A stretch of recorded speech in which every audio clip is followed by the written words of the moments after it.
Okay, we're ready to go. Assalamualaikum warahmatullahi wabarakatuh. A very good day, everyone. Good morning from Yogyakarta to the world. Good morning, wherever you are. A very super warm welcome to the fourth day of International Week 2021. Well, still cannot believe it's the fourth day already. Well, time surely flies when we have a good time, don't you think? Well, just a little bit of a recap of your adventure during IWEEK 2021. In the last 3 days, you have been speaking to various experts, ranging from academics to think tank director, and of course, from researchers to government officers.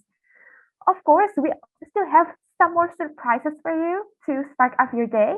And after having fruitful discussions with all these inspiring individuals yesterday and the day before yesterday, we think that this is the perfect time for you to meet remarkable people who work in the industry.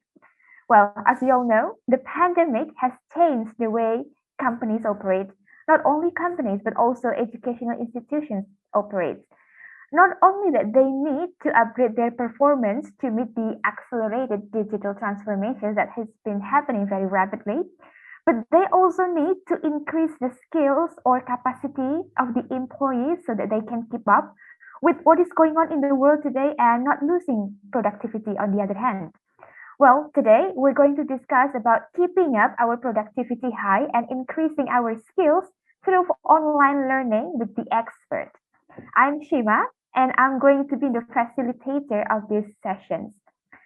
While countries are at different points in their COVID-19 infection rates, worldwide there are currently approximately like 1.2 billion people in more than 180 countries that are affected by school closures, lockdown due to the pandemic.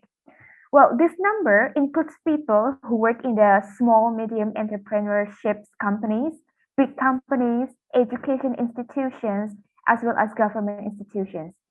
Of course, with the sudden shift away from the classroom in many parts of the globe, some are wondering whether the adoptions of online learning will continue to persist post-pandemic. And how, of course, we are also wondering such shift would impact the education worldwide, market-wise. What does it mean for the future learning?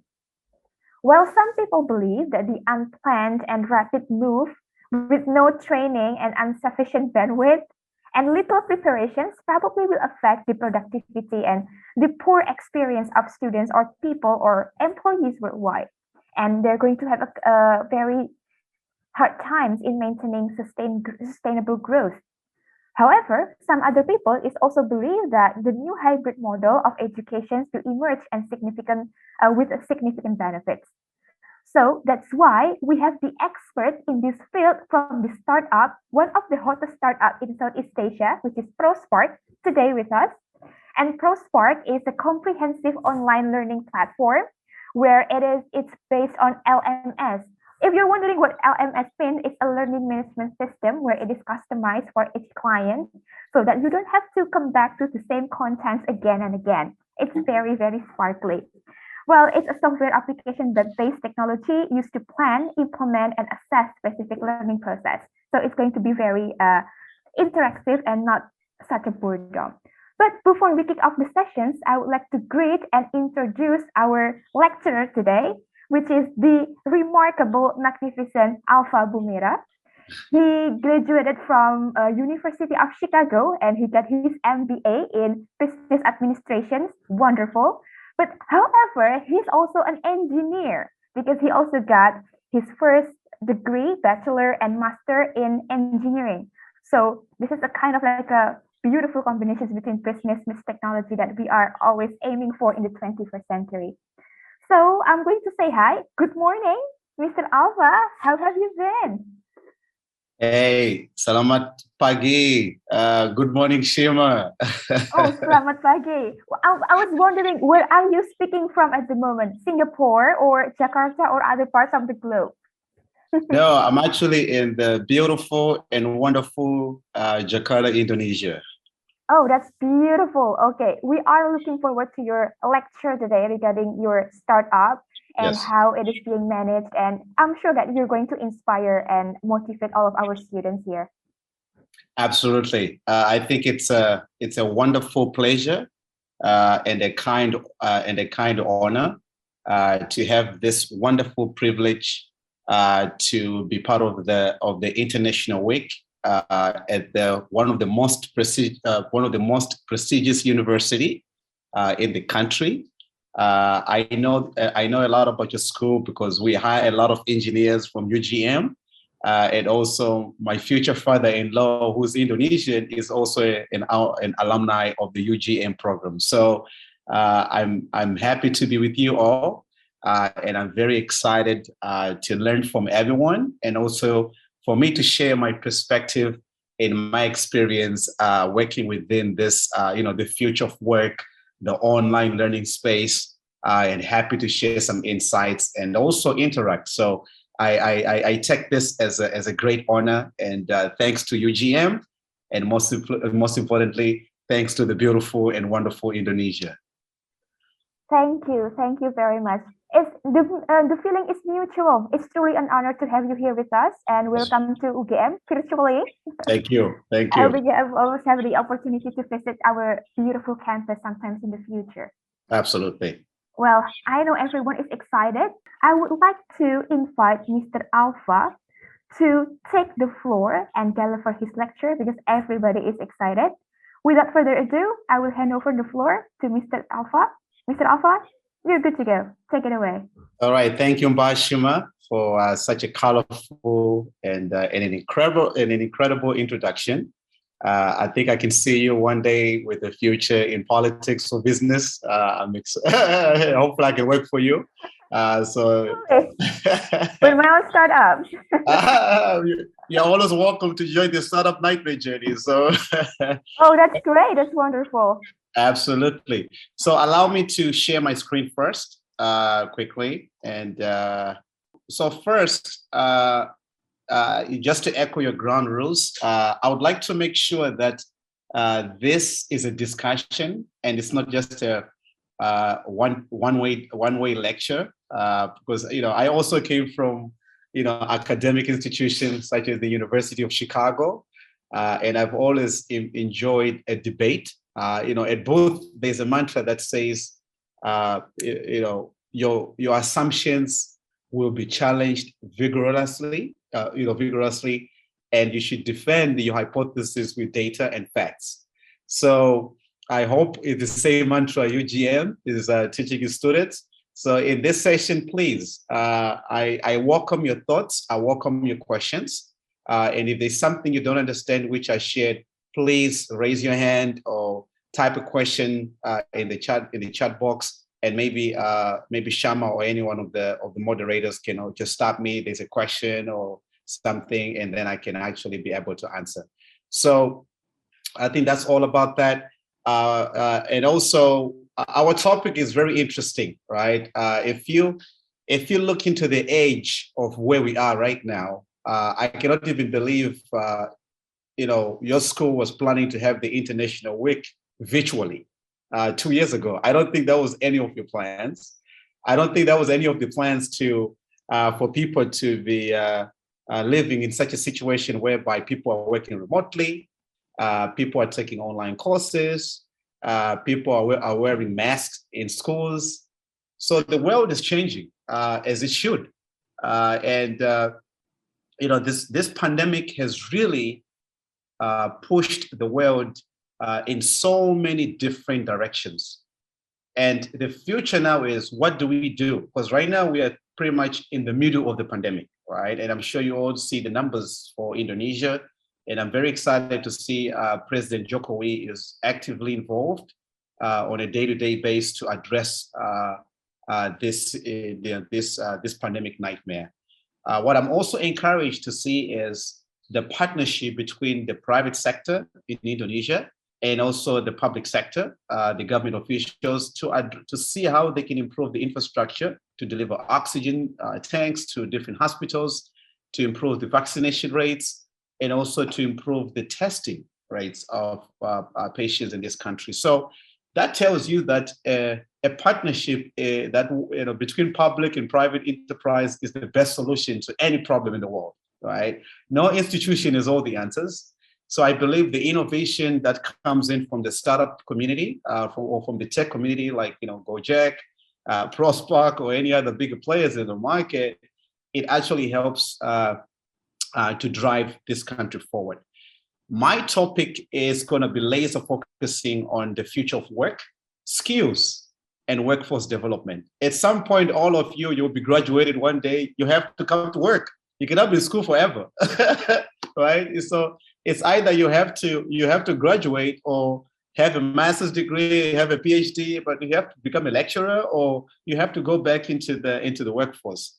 So I think this is something very critical for people, at the level of a professional development at this stage, because I'm sure most of you are wondering, what is my future going to look like? Right? Am I going to get a job when I graduate? Right? And what skills do I need to have to make sure that I'm going to be a competitive candidate in today's workforce? So the skills you thought you need to have in 2018 and 2019, most likely one or two of them has been changed by this crisis the world is facing. Right?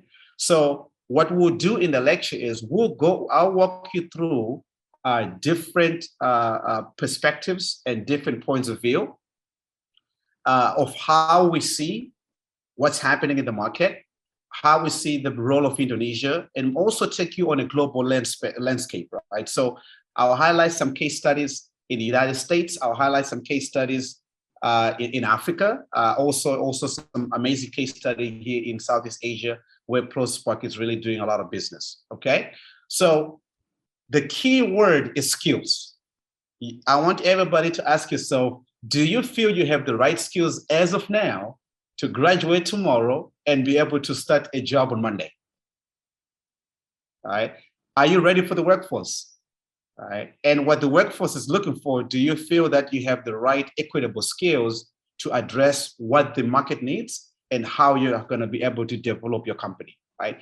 This is something I would like for everybody in this room to really think about, right? Because at the end of the day, it's not about how many A's you have or how many B's you have. It's about what skills do you have that are going to impact your future enterprise, your company, your organization, your family. That's the key. Applicable skills, application to a problem. That's what brings productivity in an economy. So the questions I'll be posing to you is, again, skills. You might forget everything else I'll speak about today, but remember this word, skills, right? And workforce. So we want to make sure that we address all those different points and really understand what is the market looking for, what are some of the challenges we are facing, and then we can advance forward, okay? So welcome to the future of work, skills and workforce development, perhaps in the post-COVID era.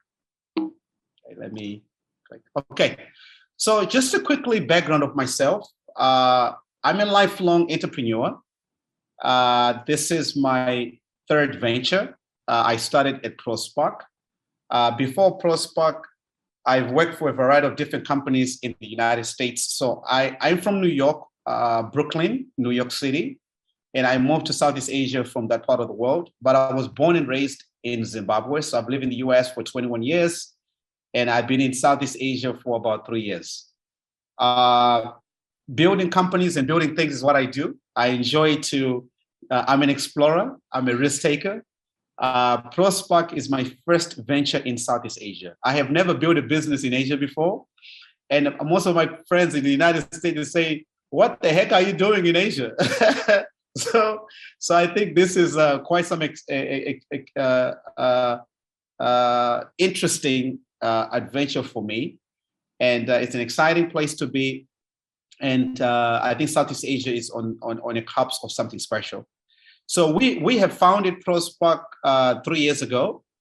As we already say, ProSpark is a learning platform to train and reskill the workforce of Indonesia, our main market, and the rest of Southeast Asia. I've spent my career mostly in tech. I've worked for Apple. Inc. in California. So I used to live in California. At Apple, we actually, if you remember this product called iPhone 6s and Apple Watch, those products were launched by my team, worldwide operations, when I was there. So I was primarily responsible for the China market and other global markets, with the rollout. So if you want to work for Apple, if you have any questions in terms of how they build products and how they go to market, please, you're more than welcome to ask. I've also worked for Procter & Gamble, J&J, and some of the biggest multinational companies in the world. So my experience is mostly in engineering, market development, building things, and this is what I like to do best. The other two ventures I've actually started, I started an e-commerce startup and also a health and fitness startup that was back in Atlanta, Georgia. Do you guys know? Anybody has been to Atlanta before? Or not yet? Okay, so yeah, if you go to the US, one of the headquarters of Coca-Cola, make sure when you go to Atlanta, you visit the headquarters of Coca-Cola. You can taste different Cokes from all over the world. So I think it's a very interesting, interesting perspective there. As also mentioned, I graduated from the wonderful and prestigious University of Chicago, Booth School of Business, class of 2016, with a concentration in entrepreneurship, finance, and strategy. And also, I also went to the Southern Polytechnic State University, where I have a master's and bachelor's in EE. So that's a little bit of my my background. So happy to ask any questions in those areas. If anyone is interested in any of these companies of what I've done, happy to speak offline or during the session. Thank you. So the people always ask me, what are you doing in Southeast Asia? What are you doing in Jakarta? All right, you should be in New York, you should be in LA, you should be in Chicago or somewhere else. But I'm happy to be in Indonesia. Indonesia is a beautiful country with a lot of opportunities and a lot of exciting problems to solve. So the company which we're building is ProSpark. ProSpark, we provide a learning management system and also a content marketplace to train, upskill, and reskill the workforce, right? So we are laser targeting the professional development space. So we spend most of our time talking about training, talking about skills, talking about competency gaps, talking about what is some of the gaps that exist in Indonesia, and what are some of the things we have to do to improve the workforce, productivity, how they're trained, and how they can become better and efficient people within their companies and also organizations. So that's what we do, right? We believe in the mantra of learning anywhere at any time, right? We believe people should be given that flexibility. I'm sure you all know companies like Ruang Guru in Indonesia, Kodemi, they're also in the same space. So we are very excited to be sharing the platform with some of the best, in the market. Location-wise, we are here in Indonesia, Jakarta. That is our biggest market. Our headquarters is in Singapore, so my family is in Singapore. And also we are in Manila, Philippines. We are already expanding in Nairobi, Kenya. We just recently launched our initiative now in Kenya, in Africa. So we are expanding within the East African region, but our main core focus is here in Southeast Asia. Okay. So now let's get to the most fun part of why we are here today. If I'm to look at my academic history, I have been involved with what they used to call the International Student Associations in the universities which I graduated from, right? I also became one of the officers at Southern Polytechnic State University in Atlanta, because I've always believed that international diversity, international inclusion is very important.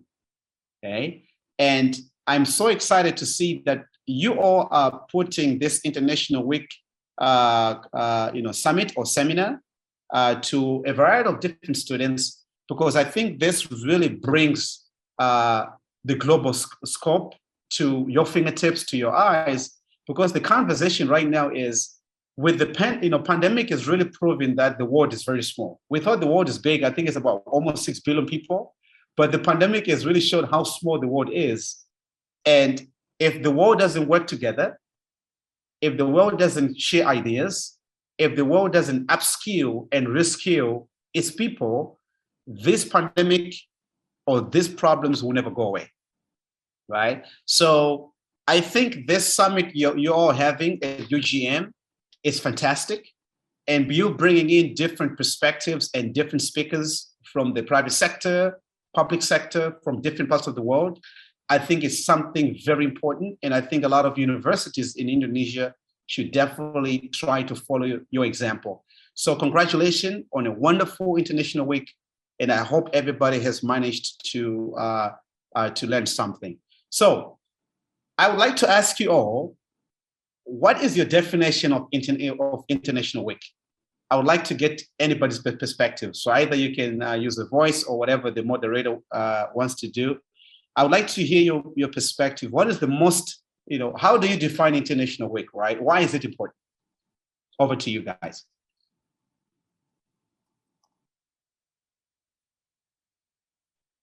Can I answer that? Please. Thank you. Okay, so my name is Tita.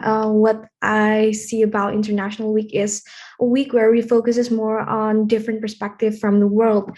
For example, we got different lectures from different part of the world, different sectors, and we know that we doesn't really get into that sectors, and we get an introductions about a lot of things from the introduction itself and the intermediary stuff. And from that, I think that International Week is something really important for us to be a part of. I think that's all for my answer. Thank you. Very good. What I heard is different perspectives from different parts of the world and getting different ideas. Anybody else? Don't make me call you out your name to say something. Anybody else, please, who wants to tune in? Yes, I think I want to give some response regarding the International Week. Mm-hmm. Please, go ahead. What's your name? My name is Dewi. Yeah, thank you. Go ahead, yeah. Okay, I think the International Week from the international itself, it looks like we will joining with the people, not come only from Indonesia, but come internationally from another country.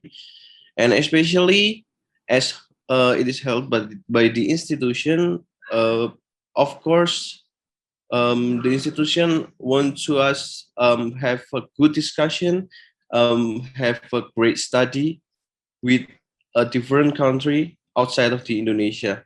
So the International Week, like merely that try to enhance us to have knowledge outside of our country, to have a contribution in our country with that knowledge, like that. Thank you. Thank you. Very good insight. It's all about, as you said, it's all about international inclusion, international mixing of ideas, and to see how Indonesia or how UGM can benefit, at the same time how you can impact. I think you mentioned something interesting there, which I will touch on the next subset. Let me see whether I can get another thought of what is your definition of International Week. Let me get one more thought from the audience. May I? Please. May I? Okay, so my name is Carlin. So for me, this International Week is help me to broaden my perspective, especially in getting no more knowledge. And as you know that we have a lot of people that is involved in the professional and also from private and public sectors. So I think it make us become ready, and we can imagine what it looks like in the professional teams, in the public sectors, and also in the private sectors. Thank you. Very good. So I think all those points are very they're true. I think when you see the similarities or the key themes which all the respondents have shared is differences, the variety of perspectives, and how they can benefit a society, right? So no one school, no one institution, no one enterprise can solve a problem, right? The problem can only be solved if there is a consensus and if people work together, right? So this is why I think this seminal summit you have put together is very important for this country. I think the key also to understand is everything else you're learning during this International Week, please make sure you also go back to your communities or to your homes or to your neighborhoods and also share with your friends and share with your colleagues who might not have had a chance to attend this session, right? By doing that, you can also help to spread ideas and also prolong the process of development in your beautiful country. All right, so I'm sure everybody knows the world is changing, right? The world is changing because of a variety of different things. I know COVID is one of them. I think this is one of the biggest crises I have had to see in my lifetime, which has affected the whole world as a being, right? Every country in the world has had at least one COVID case, or multiple COVID cases, right? And I'm sure every country in the world at least has actually experienced one death of somebody who's a citizen or somebody who lived in that country. So before that, we already knew that COVID, before COVID, we knew that the world is now becoming interconnected, right? Whatever you type on Facebook in Jogja, as soon as you press enter, it'll be in the blogosphere within a click of a second, or actually microsecond, right? Anyone in the world can see it, whether you're on Facebook, whether you're on Twitter, whether you're on Instagram. I know in Indonesia, people like a lot of Instagram stories and reels. So those things can actually be seen fast.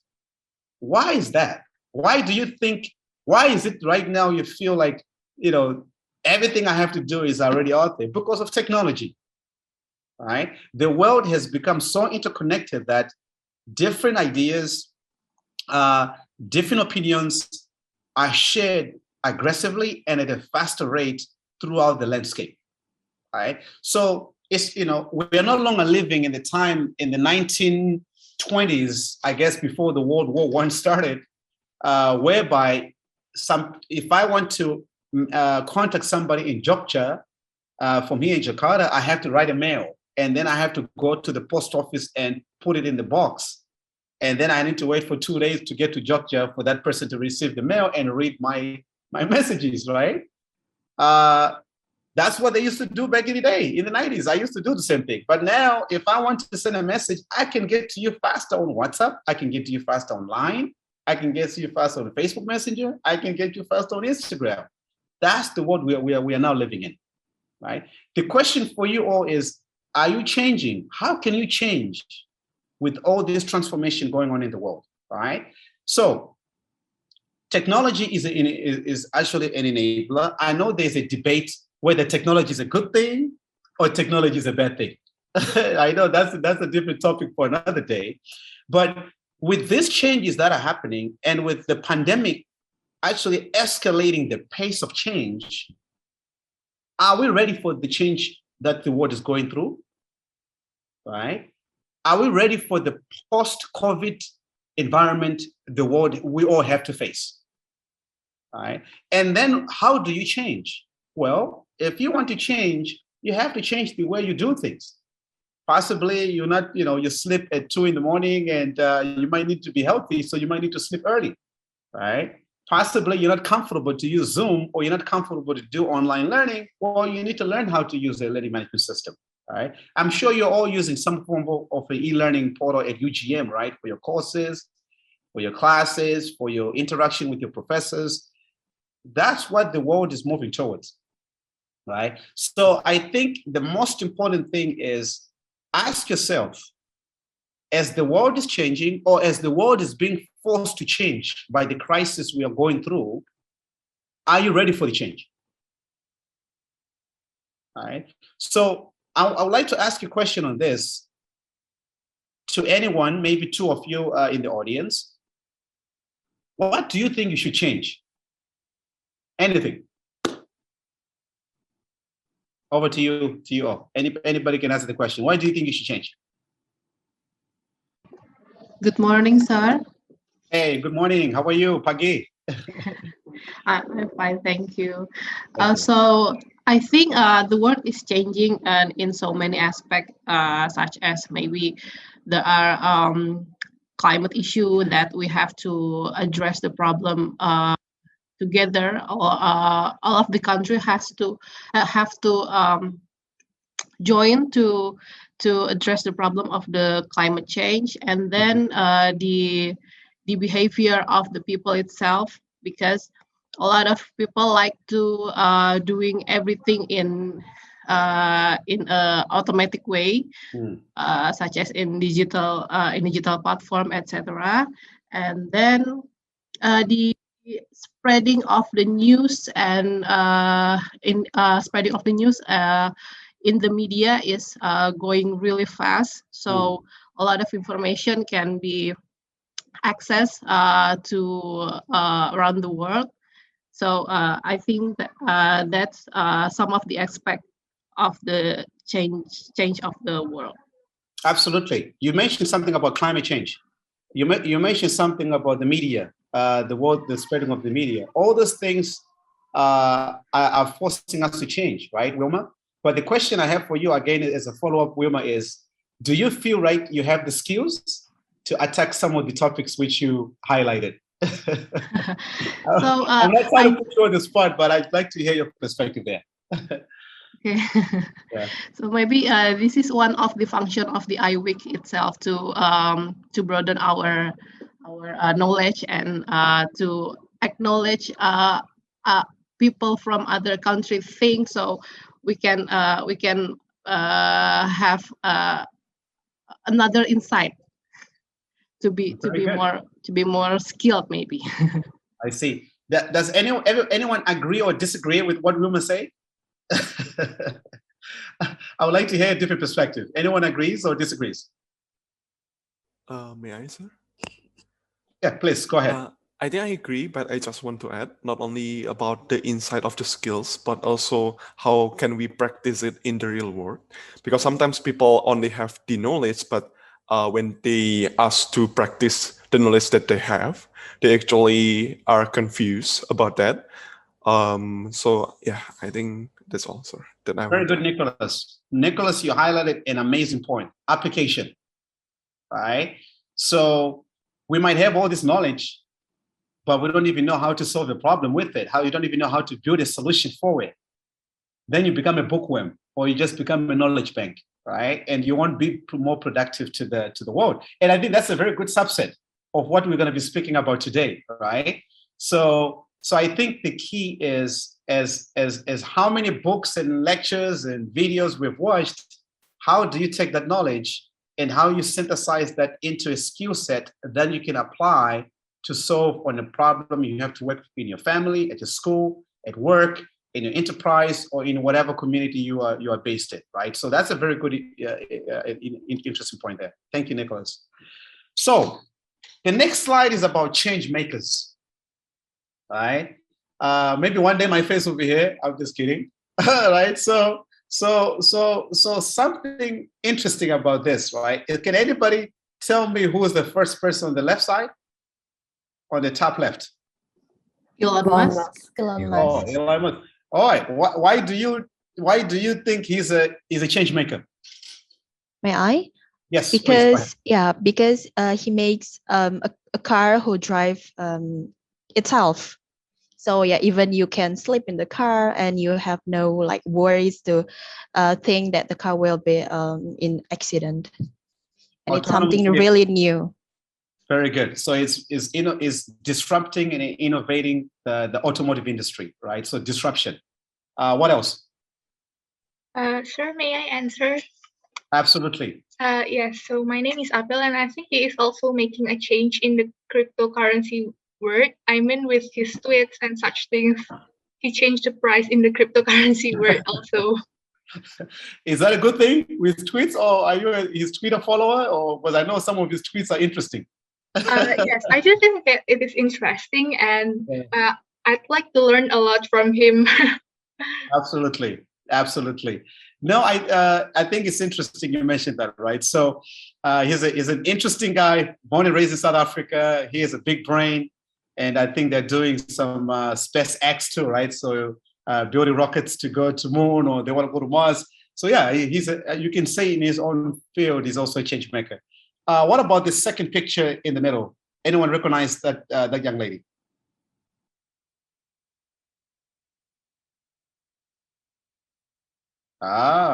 Anyone recognize that person in the middle? Nobody. Oh man, if you can pick this one. Yeah, is that Tan Hoiling? I cannot pronounce her. Okay, where do you think she works at? I think is it Grab? She's from Singapore. Very good. Congratulations, you got it. Yeah, so she is Tan is the CEO, Chief Operating Officer, co-founder of Grab. She is an instrumental figure in everything Grab related. She is the nuts and bolts fixer of everything Grab. So a fantastic entrepreneur, a fantastic change maker. As you see, that Grab is also about to do an IPO, possibly later on this year, at a huge valuation. So she is amazing. So yeah, I'm glad you managed to realize that. What about this guy on the top right? Anybody know that guy? That handsome looking guy? Mr. Nadiem Makarim. Okay, good. I think I don't have to say much about him. Of course, he's the founder, co-founder, founder of Gojek, our Minister of Education, right? So we see that what he's doing in education sector and driving application and skill focus in the academic arena is something important for the country. What about the guy on the bottom left? Steve Jobs. Steve Jobs. All right. What do you guys know about Steve Jobs? What is the most important thing you remember him about? I think, may I answer? Yes. The most important thing that we remember about him is inventing the iPod and also the iPhone that revolutionized the handphone industry. Sir. Very good. Yeah, he's a genius. One of the best of all time, an innovator. Person who was obsessed with users, obsessed with user experiences, obsessed about the product.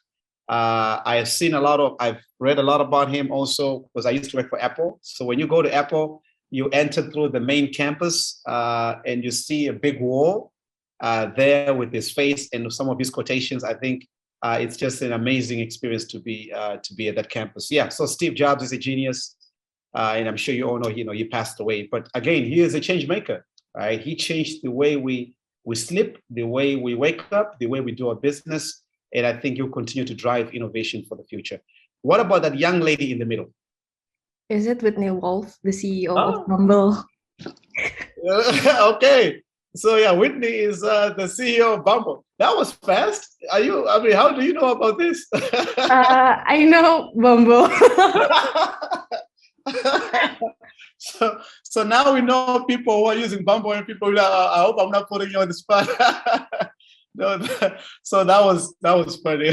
Yeah, so Whitney is she is the CEO and founder of Bumble. And I'm sure, as you know, the dating industry has been revolutionized. It has been changed. I've seen many apps, and I think Coffee Meets the Bagel. I've seen Bumble, I've seen Tinder, but I think Bumble is very interesting because she's kind of taking the lenses of skills. Like, you have to put your job title, you have to put your competencies here and there. It's all like, okay, this is a different way. So yeah, they actually recently went public, as you all know. Bumble is now a unicorn, which means a company valued over $1 billion, I'm sure, as you know. So yeah, I would say she's also a change maker. She has changed the way people connect. There's a lot of marriages through Bumble. There's a lot of through Bumble. So yeah, I think it's a very interesting case there. But that was funny how fast you picked it up real quick, right? What about the gentleman at the bottom right? This is a very good one. I know this is Indonesia, so I want to see who can pick this one. What about the gentleman at the bottom right? If you get this one, I'm going to give you a one-way ticket to Africa on a safari. Okay, I think he is a strip massive. Wow! I don't know. Am I pronounce it well or not? You picked it up, Colin. Congratulations. How you know about Strive? Yeah, I ever like read him in the article in a magazine, but I forgot where. Oh, wow. Incredible. This is exactly Yeah. the International Week where people, that's good. Oh, yes. So Strive to me is one of my role models. Strive was born in Zimbabwe. I was born in Zimbabwe. Strive is one of the billionaires in Africa. He's a telecommunication internet entrepreneur also. He has made his money a lot on the telecom industry, the telecommunication industry. Data, voice, and now they're now in the internet space. They're now doing things also in the ride sharing services. So he's an incredible individual, and he's now also one of the board members of Netflix, and he's one of the close friends of President Barack Obama.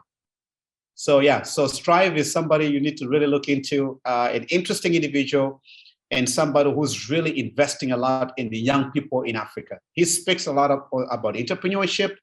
He speaks a lot about innovation. He speaks a lot about democracy, and he's somebody who is changing the game across the African continent. So yeah, great picking Strive on this list. I thought this was going to be very hard, but I'm glad you managed to pick it up, right? So the key thing we talked about here is, one thing you see about these change makers is people who are bold, all right?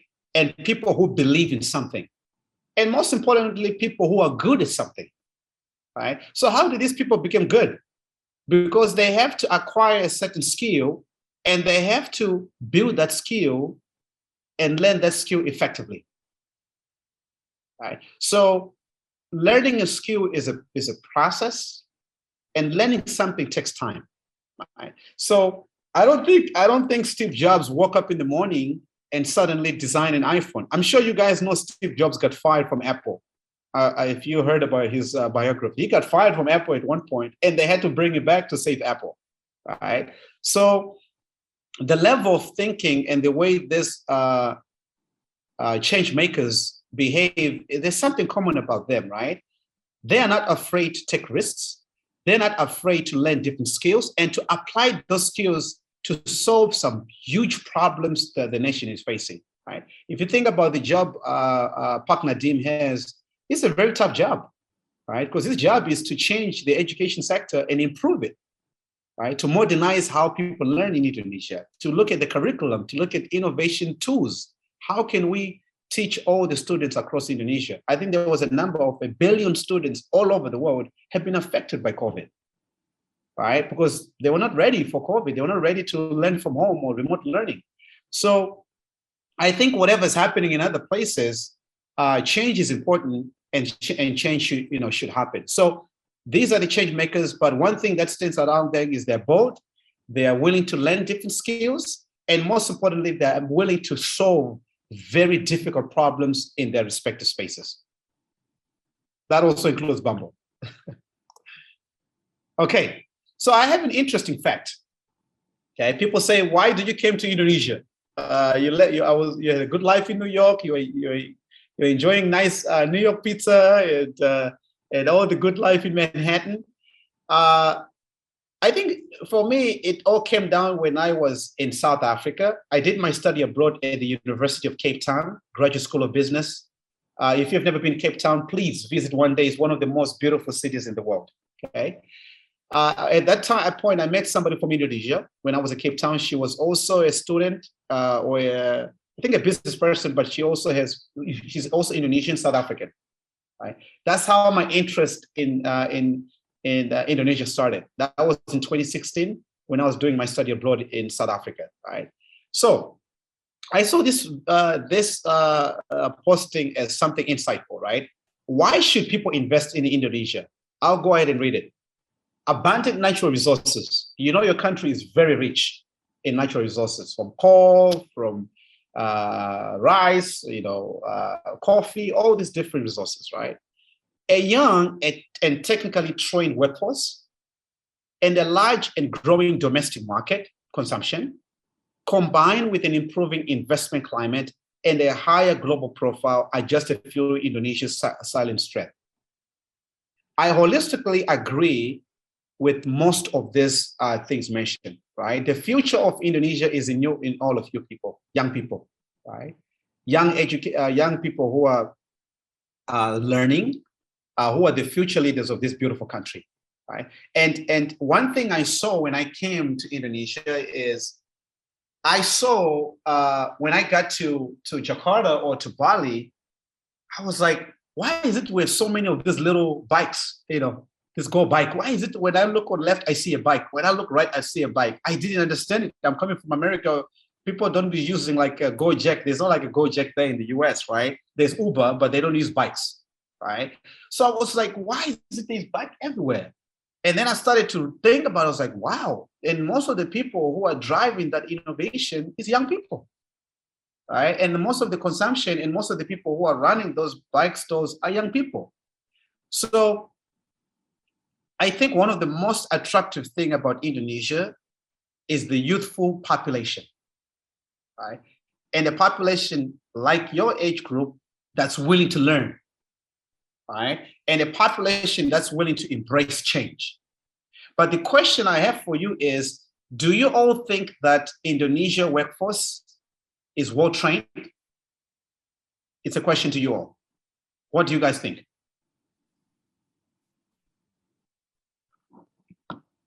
May I try to answer regarding that? Please.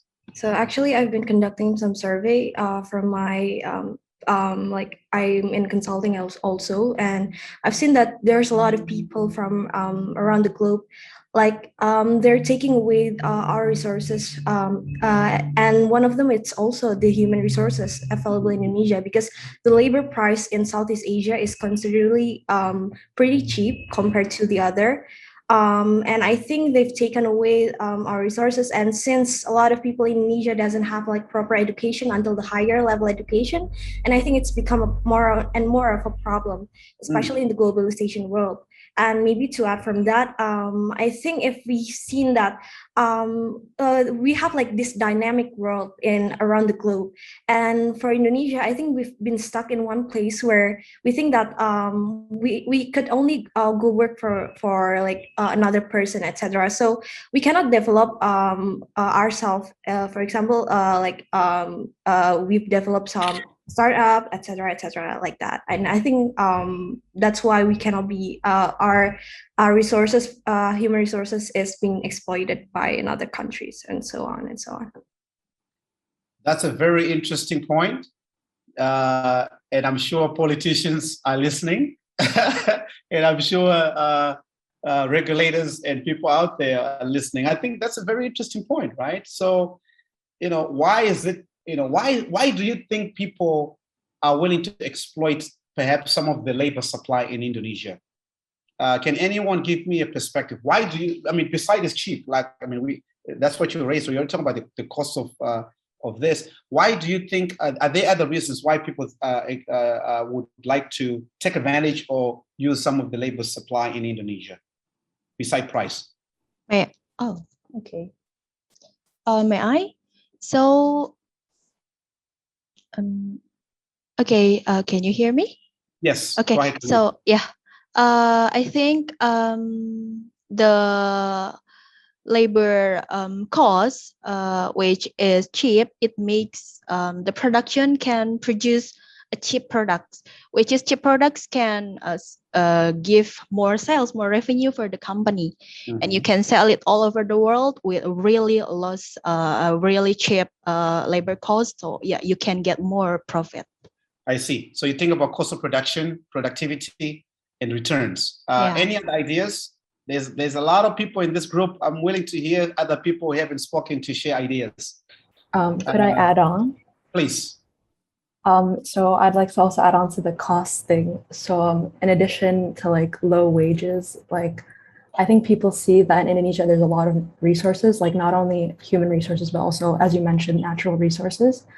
So, and also like our population is really like big, like I think it's like around 270 million. So by exploiting like our human resources, they could also like make connections and like kind of disrupt, like not disrupt, but like enter the Indonesian market as a as a segue, if that makes sense. Like they make connections with Indonesian people by hiring them, and then as a result of that, they can come to Indonesia and also like make a business there and like, you know, make profit. Very good. Very good. Very good point. Very good point you just mentioned there. Any other thoughts? This is a very interesting question. May I answer?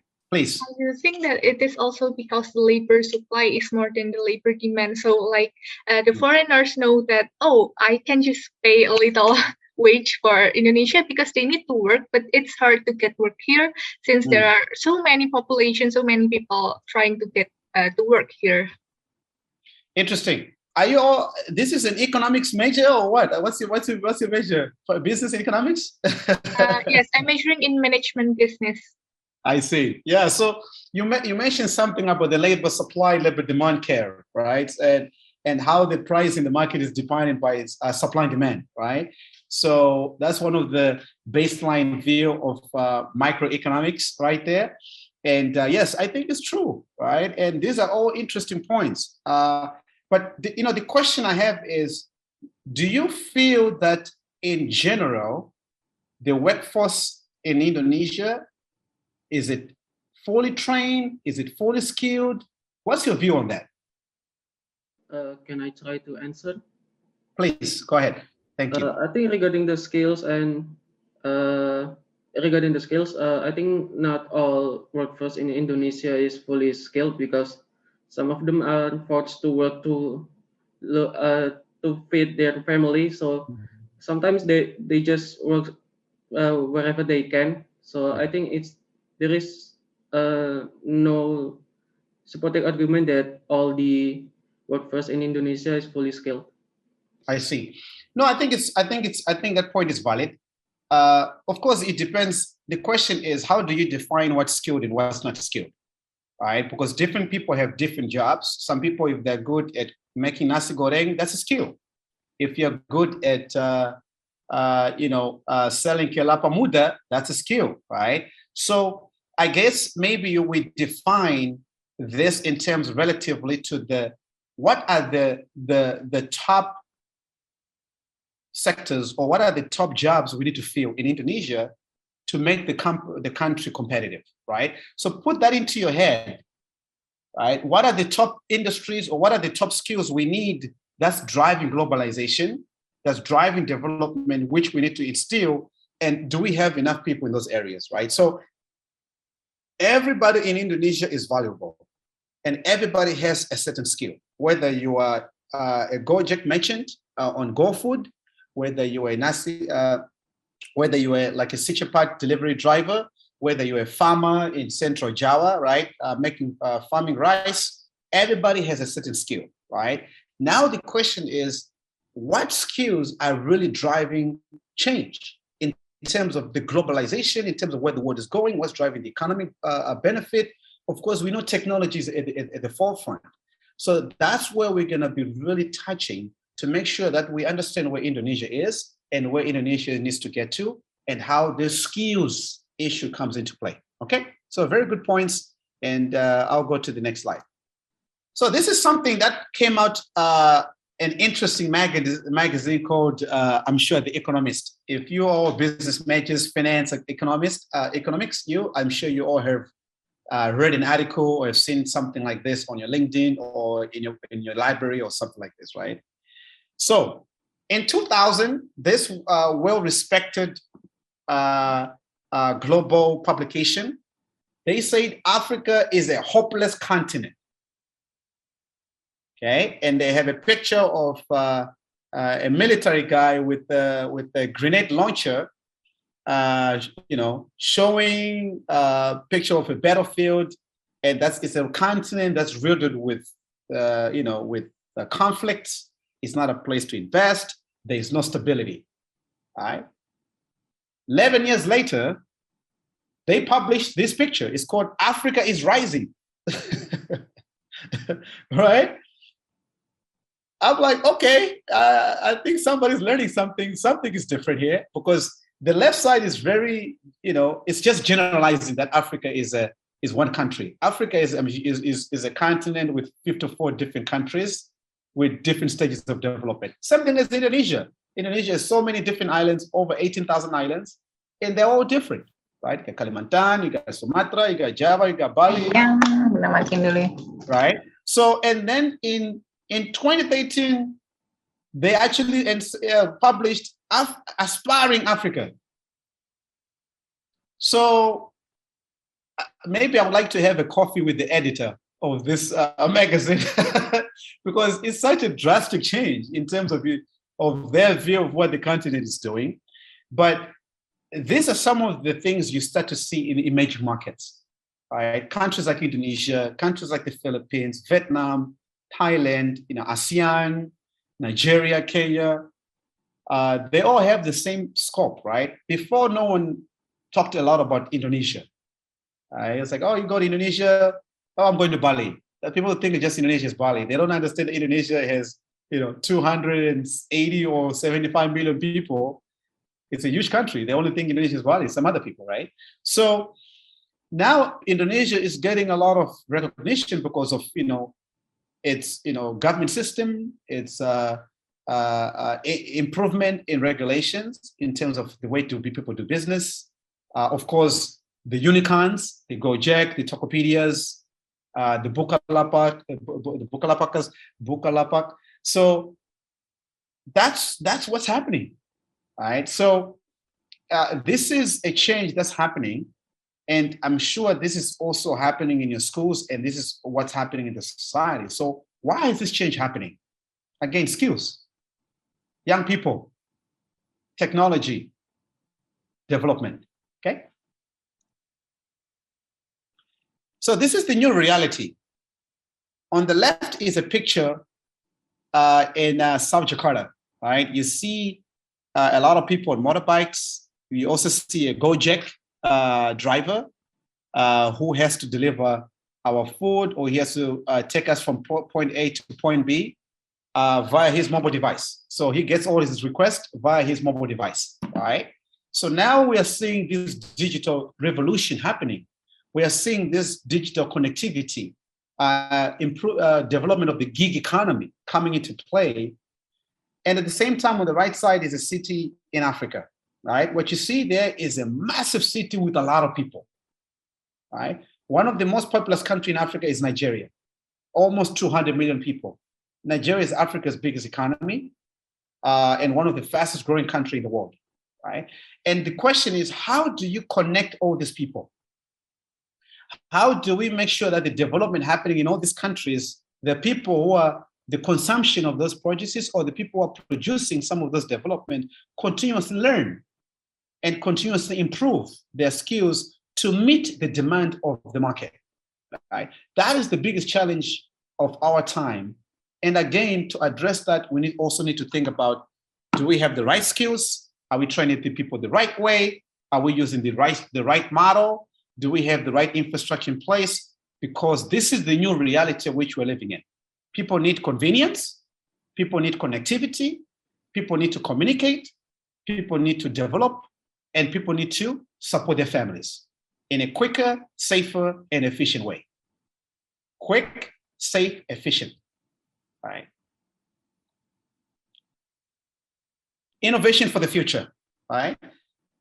Can anyone tell me the name of the company on the right side and where you think that company came from? I know you all know the one on the left, of course, because I'm sure you're using it almost every other day. Where do you think that ride-hailing services started from? Don't cheat, don't Google. Can I hear any thoughts there?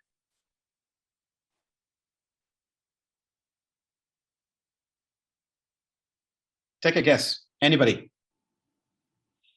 I'm sure people are trying to Zoom and maybe type it in their phones. Any guesses?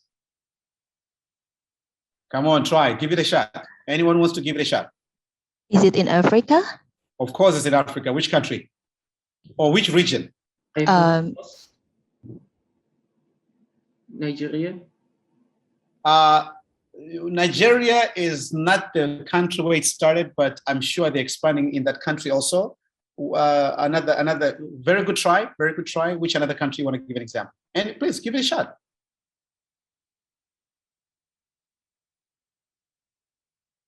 Come on, guys. I'll give you a clue. East Africa. East Africa. Is it Kenya? Okay, very close. You're very close. So Safe Border started in Uganda. A country called Uganda. I'm sure you've heard about Uganda. Kampala is a neighbor to Kenya. And then they've also expanded aggressively in Kenya. So what this picture shows you is innovation for the future, right? People doesn't have to use taxis or buses. People need convenience. People need to get to places faster. As you know, in Jakarta, and I'm sure in some parts of Bogor, Jogja, there's some traffic. There's a lot of traffic in Jakarta. So the traffic in Jakarta is unbelievable, right? So sometimes I use a bike because a bike can go through different places. But again, that's innovation. And the same thing as Safe Border. It's a super app, ride-hailing services based out of East Africa. They're expanding in Ethiopia. They're also looking to Nigeria, Kenya, Uganda, Tanzania, right? So what you see, the connection between these two pictures is you have consumers who are demanding a certain type of a lifestyle, and they're demanding a certain type of a service. So this is why we need to focus more on understanding what drives innovation. What skills do we need to continuously invest in the people to develop the next generation of innovators? So this is a very interesting picture. Change is not only happening in Jakarta or in Jogja or in Bali, but change is also happening in Africa in so many different countries. So now what? We know that the balance of power is changing. Emerging markets are the future. Indonesia is the future. Vietnam is the future. Nigeria is the future. Kenya is the future. Egypt is the future, right? So emerging markets experiencing the fastest growth, maybe 5 to 6, more than even average 5, 6, 7% year-to-year growth. I mean, if you look at the numbers in Rwanda, for example, or you look at the growth in Vietnam, it's incredible, right?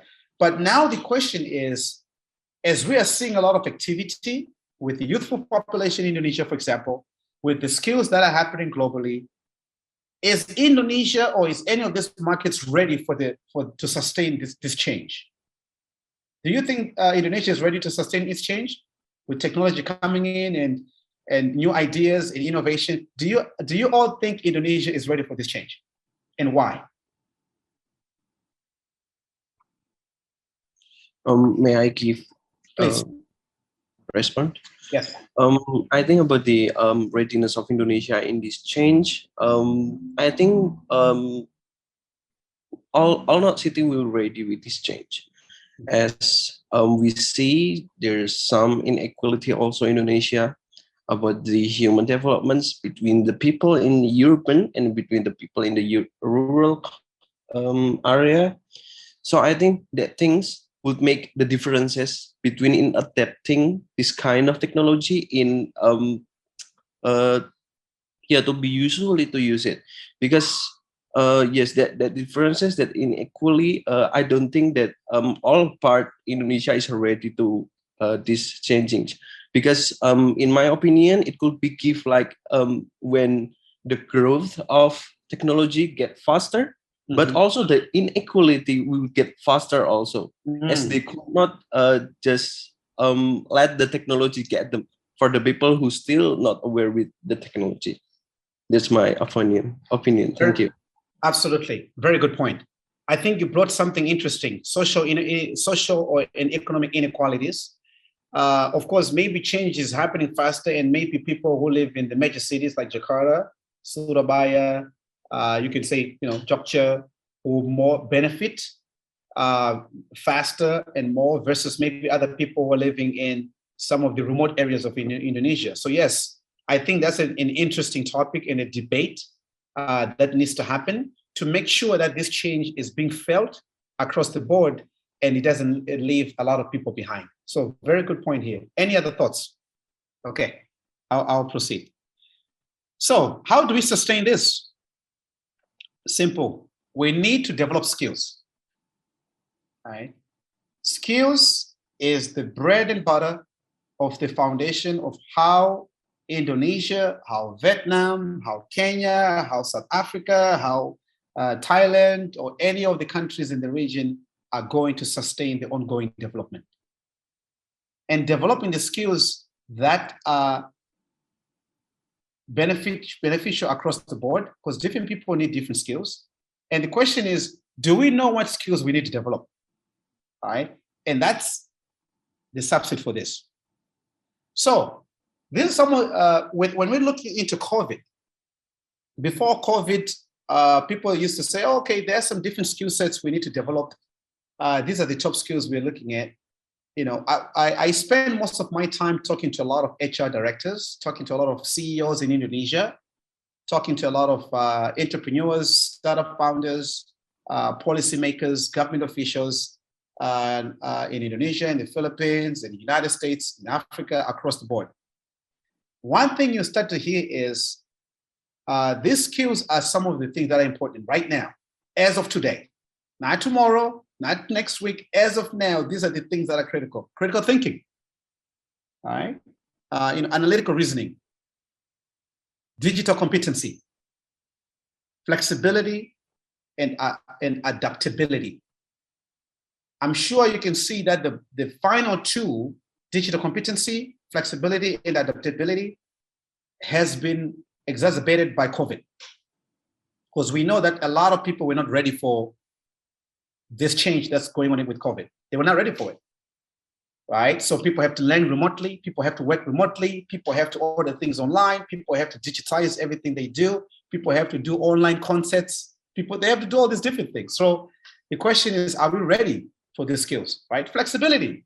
Now, if you imagine everything used to do was offline, 100%, right? You don't use Gojek app, you don't use Uber app, and you just have to go to the store, you have to take a bike, or you have to take a bus, and now you have to do everything online. Can you order stuff on Tokopedia? It's difficult. When people used to sell in warungs, now not everybody come to warung. You have to maybe build an online marketplace on Bukalapak or on Tokopedia. And you might not have the skills to do that. How do you manage an online store? How do you manage pricing? How do you manage designing a store online if you don't have the skills? Because right now with the lockdown, you cannot go freely outside your house because of the pandemic, right? So the things I have seen and the things I encourage you all to really focus on is definitely critical thinking, analytical reasoning. I believe people should not just learn and to pass a test, right? We need to build a workforce that's really think outside the box, right? And people who can say, if they get a problem, they can think it in so many different shapes and forms, and they can find different ways of attacking that problem and come up with different solutions. That's what this economy needs, right? We don't want people who graduated from UGM and they have been cum laude and they have A's, but now you make them to design software or you make them to become a manager for a company or an accountant, they don't even know how to open up an Excel, right? Or they don't even know how to apply different functions in Excel to solve 1 + 1, right? So we need to really invest in critical thinking skill sets. We need to invest in analytical reasoning, okay? So these are some of the examples of the skills which the world is pushing and which I think are gonna be a change maker for the world going forward, okay? So Indonesia has entered an era of growth and needs more sustainable development, okay? In Indonesia alone, by 2030, the country they will have about 10 million unfilled jobs, right? Why? Because maybe they're not enough qualified people to, join these industries, whether it's manufacturing, to become a machine operator, or to become a software engineer, or to become a robotics automation engineer, or to become a city urban planner, because maybe they don't have the skills. So I think somebody mentioned before that, the workforce is uneven. There's some people who are more trained, they have more skills, there are people who don't have enough skills. So this is going to be a mini crisis if we do not use all ideas to solve this problem. because you won't be competitive with other countries like the United States, like England, like maybe Vietnam or any other ASEAN countries if we do not attack this issue. So we need to invest in skills training. We need to invest in job placement. We need to teach application at the college level to start to address this nightmare we'll face in 2030. And look at this one. Between 400 million and 800 million people, they may lose their jobs by 2030 because of robotics and AI applications. Right? I spent my career building robotics applications for industrial automation. I used to do projects for ExxonMobil. I used to do projects for airports, for oil and gas industries, for manufacturing in different spaces. So I've spent a lot of time building machines, building robots, building PLCs, right? And this is true. But now with this change, we need to invest in things like data science. We need to invest things like machine learning courses. We need to invest in particular subject areas that can help people to adapt to the change. And the people now who have to be disrupted, we cannot just forget about them, right? We need to find new placement for them into the new economy. How can you make them better managers? How can you make them better laborers? How can you improve effectiveness? Can you put them into apprenticeships programs? Can we give them free incentives to go take a course in your local community in business management, in basic financial planning, in how to farm effectively, how to increase your crop productivity? We have to invest in these things because this is going to be a very critical issue the world is facing. All right. Is there any question on this slide? Because I found this slide very interesting. Is there any question there?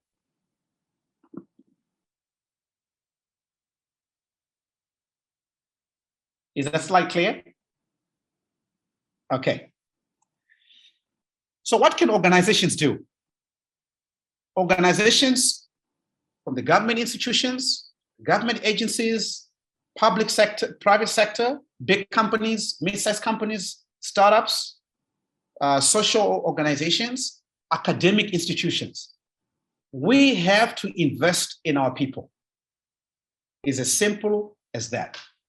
Investing in our people is the most important thing. We cannot ignore the change that's happening, and this is why investing is important, okay? Look at some of the data I brought for you, right? So when you think about L&D, L&D means learning and development. So now we're speaking in, let's say, for example, companies or enterprises, right? L&D is now the strategic driver, sit as change makers. Before in companies, I'm sure when you have interned or worked at, people say, HR, L&D is a support function. We can get rid of it, or we can cut down the budget. But now with the skills I showed you before, right? Digital literacy, flexibility and adaptability, critical thinking, analytical reasoning. Those things companies are now becoming, they now see that those things are very critical and very important. And they have to train their employees. They have to train their people, right? So 66% of the learning and development professionals, so they can be trainers or the HR directors, globally agree that L&D is focused on rebuilding and reshaping your organization this year. That number is massive. And that number before COVID was maybe below 50%. So companies realize that they have to train people to be ready for what's happening in pandemic, the new norm, and also what's going to happen after the pandemic, because the labor market will change, the labor demand will change, and the labor supply, most importantly, will change it's going to be changing forever, right?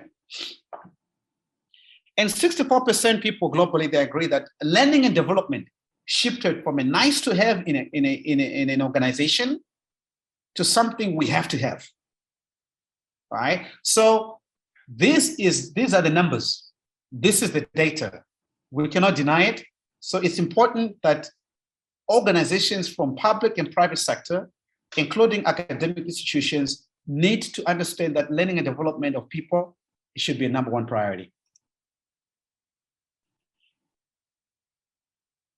Anyone know what about this? The Generation Z is learning more than ever and focus on career growth. Right? It seems as if young people, right, are more invested now in terms of learning. They want to learn something different. They're on YouTube looking for a new class. They're exchanging information with their classmates. That's where the world is moving. And it's important for their career. This is information coming in, let's say, from the early careers, first year associates at McKinsey, at Gojek, at Tokopedia, at Apple. This is what they need. People won't stay in your company if you invest in their career, right? So think about you guys, when you want, sooner or later, you have to graduate. You have to get a job. You have to make money, right? So are you ready for this change? Do you have the skills to come in and start to learn at a company and learn as much as you can? Right? Because what you don't want to do is, in this economy, is if we hire you as an engineer, for example, at ProSpark, all you want to do is just to think about engineering. I want to think about people who think about customers, people who understand how customers use the product, people who understand how the business is run, people who understand about pricing, understanding about cost, understanding about market growth, understanding about competition. This is what companies are now looking for, people with a diverse mindset of thinking, because they've become more productive and more enablers for the company. Is there any question in regards to this slide? Or let me ask you a question. Why do you guys think it's important to invest in the Gen Z?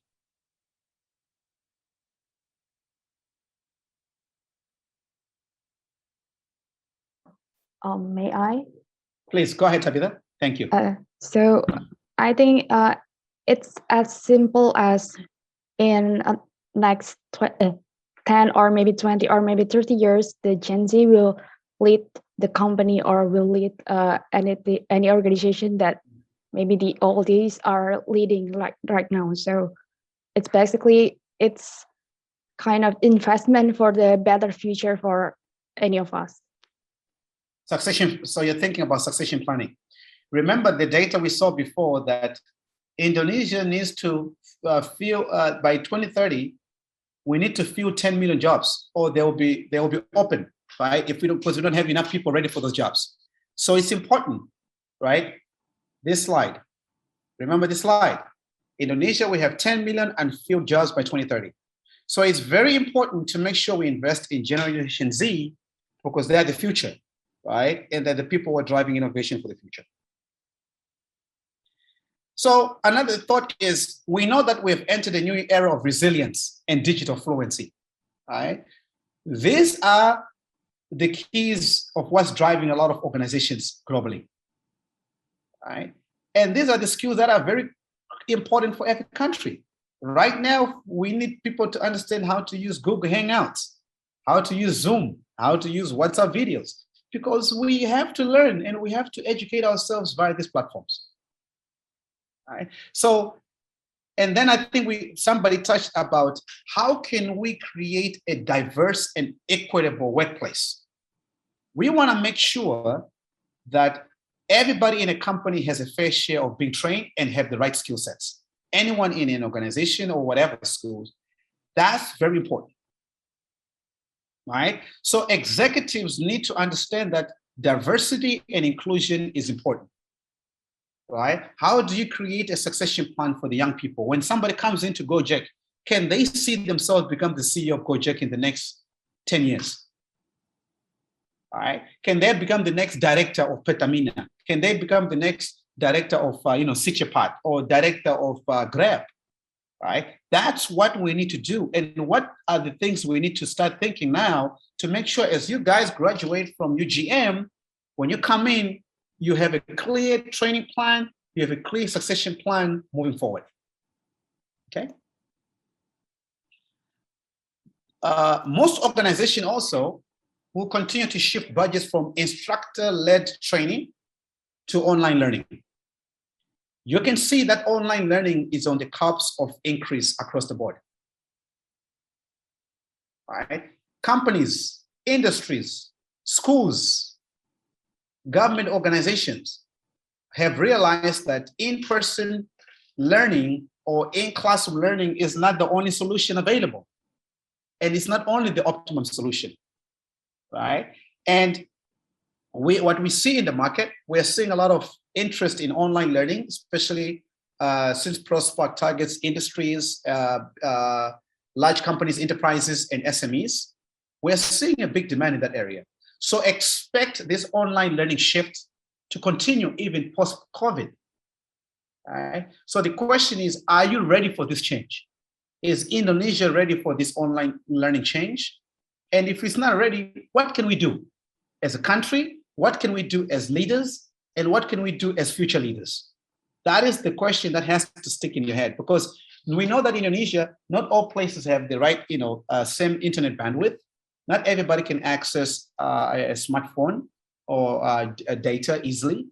So how can we create this ecosystem that allows people to be comfortable in online marketplaces, buying things online, learning online, engaging online, because this is how we're going to educate this workforce. Indonesia has 130 million people in the labor market, 130 million people in the workforce. Maybe 65 to 75% of that is informal sector, right? The SMEs, mom and pop, you name it. And the other remainder is formal sector, right? The banks, the traditional industries. This is an issue that's not only facing one sector, it's facing both the formal and the informal sector. So the solution has to address the Gojek driver, the CEO of Pertamina, President Jokowi, and the president or the provost of your great university. Okay. One thing you're always going to remember and hear a lot is upskilling and reskilling. This is the top priority for every organization in the world. Are there people trained? Do they have the right people? That's the key. You continuously hear about this word. As you transition from school, as you continue to your studies, as you start to intern, upskilling and reskilling is going to be the key. All right? How can they improve the workforce they have right now? If they don't know how about digital competency, how can they invest in them? If they don't know about how to be flexible, how to think outside the box, how can they train them? So you're going to see massive investment from companies or enterprises, organizations in that area. The number two, leadership and management. We need more leaders, people who know how to manage people, people who can come up with different ideas, innovate, and expand their pick. And also virtual onboarding. Like right now, we're taking this lecture or this CEO series virtually, right? Is everybody able to connect? Are people comfortable speaking online? These are some of the things that are priority right now because of the pandemic. And I'm sure this is going to be the same priorities post-pandemic, because when the pandemic hits, most likely the labor market is going to be shifted for the next 10 years. It's going to be changing. The demand is going to change. Price point is going to change. The way people work is going to change. Most likely, there are people who are going to be working remotely for the rest of their lives. I think Twitter, is that Twitter who said you can work forever from anywhere in the world? Is that Twitter? Does anybody remember? I think one of the big tech companies in America say, I think it's Twitter, that you can work forever remotely if you want to, never come back to office. All right. So these are some of the things we have to think and how best we can adapt to the change. Okay. So change is not only for the big companies. Okay. We are seeing that even small businesses, SMEs in Indonesia, they want to upskill and reskill their employees this year. All right. Same as medium enterprises and large enterprises. So what you see, over 50% of the learning and development divisions, the HR divisions of all these enterprises globally, they want to upskill and reskill their workforce. Right? So skills is the number one priority of every CEO in the country, in Indonesia and also beyond.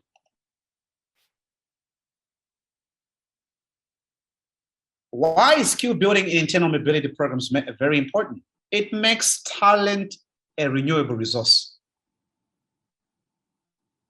It's very important why talent should be renewable. Right? Why do you think talent should be a renewable resource? I'm sure you heard about environmental concerns, renewable sources. Why do you think talent itself should be a renewable resource? What do you guys think?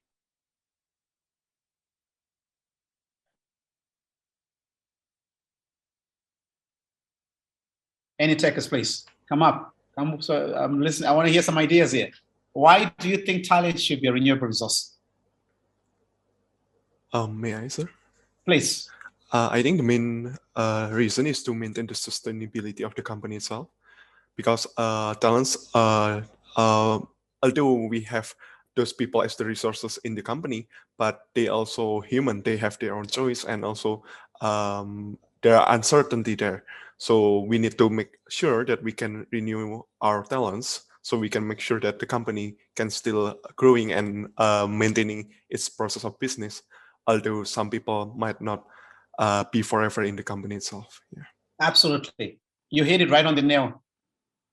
You hit it right on the nail. Absolutely. We want to make sure that we have different people in a company perform different functions. And that way you increase productivity, you increase retention, and most importantly, it makes the company more sustainable. Sustainability. A company cannot run or sustain itself if it's just hire. People leave for 1 month, they leave. They come the next person, 2 months, they leave. You cannot sustain yourself, you go out of business. Companies do better, if they have continuity, sustainability, and consistency. So yes, I agree with your point. So the future of the new normal is organizations support the new ways of working, focusing on employee experiences. These are some of the things to keep employees connected, engaged, right? How do you keep people engaged with the company? Right now, we cannot go to office. I think my company, we haven't been in the office for the past year and a half. Yeah, about a year and 3 months, I think. So we haven't used an office. We're working remotely because we're a digital company. So we don't need to be in office. But again, there's some things you lose, right? I'm sure you know in Indonesia, people like to go to offices, which I'm not a big believer of that, because I believe people will learn and work anywhere at any time if they have the infrastructure, to do just that. We can reduce traffic, we can reduce pollution, people become more productive and more engaged. That's what I believe in. So how do we go beyond keeping people engaged right now? What are companies doing to keep their employees connected or keeping their people connected? You all have to face this when you transition into the workforce. Most likely, some of you are graduating soon. You might have to have a job in the next 6 months, or a job in the next 2 months, or an internship somewhere, somehow. You're going to be working in a company. How are you going to be engaged if you haven't been in the office? Right? I'm sure companies are doing social programs, doing different engagement tools, performance trackers, and all these different things, right? So the key thing is, how do you keep people connected? How you keep them engaged? And most importantly, how do you keep them productive? This is the biggest challenge we are facing. Productivity, right? So part of that is a cultural shift. If people are not used to work at home, now 80% of their time is working at home, or 90%, maybe 100% of their time. Because of COVID, how do they adapt to that? And at home, they have families, they have kids, they don't have safe spaces. How can they adapt to that too? So it's a challenge, but again, it comes back when the solution is comprehensive and everybody has a fair share of perspective, okay? So how can people learn? We believe online learning is the future, right? We know offline learning has been there since the world started, but for us, we believe online learning is the future. People should learn anywhere, at any time, from their fingertips, whether in school, whether it's in the enterprise space. And we don't believe there's one solution for all. We believe that a company, a school has to have a blended experience of teaching their people skills. Some things can be done online, and some things can also be done offline, okay? So what are the benefits of online learning? It provides, flexibility, reduces cost, drives productivity, increases engagement.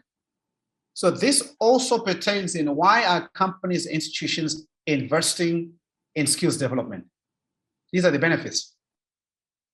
All right. So are there any other benefits of online learning which I'm missing here? Anybody ever heard about online learning? Any other benefits there? Or I think I covered everything.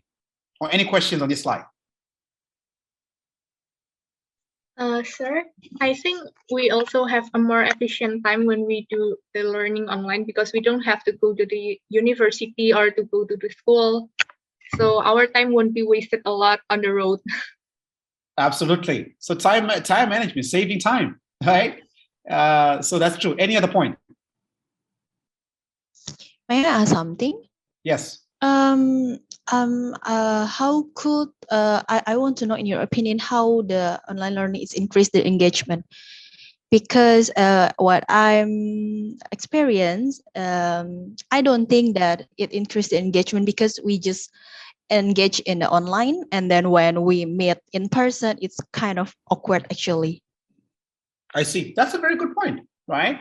So I think in our perspective is for whatever experience you're learning, whether it's a learning management system you're using, whatever tool you're using, what kind of an interface or features and functions that tool actually supports.